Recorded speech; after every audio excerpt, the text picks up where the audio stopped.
Arman? Ya, Ma.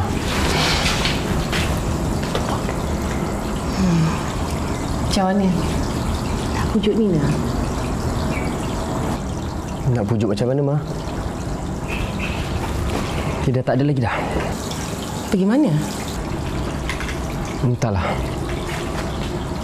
Aman cuba tanya Mak Sudi dia. Mak Sudi tak nak cakap.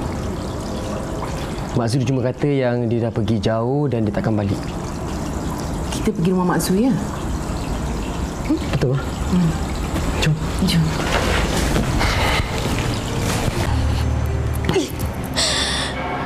Rani dia buat aku macam ni kan? Dia belum kenal aku siapa lagi, Ayu. Dia belum kenal siapa aku. Habis tu apa yang kau boleh buat?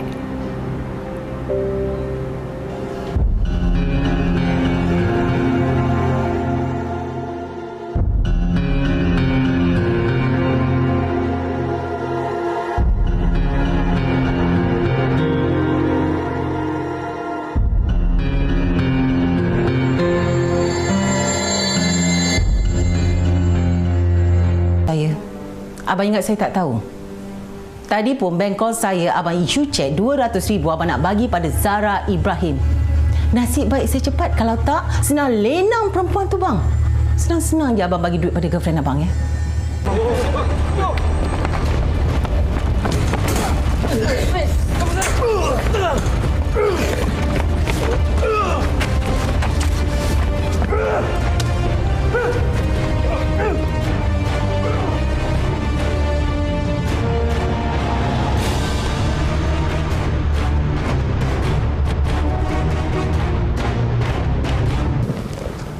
Papa masih kat ICU.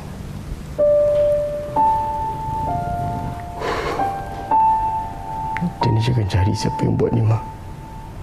Jangan, Danish. Dia polis yang siasat.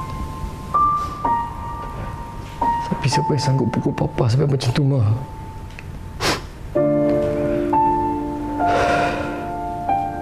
Arman mana, Ma?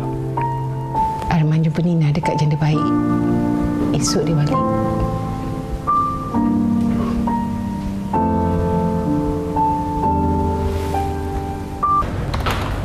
Ya Allah.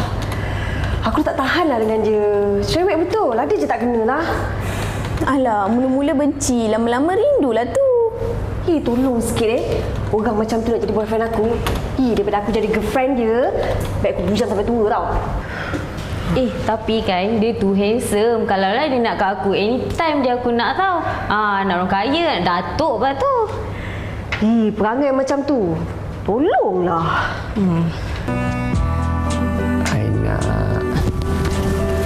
Anak buah Apple.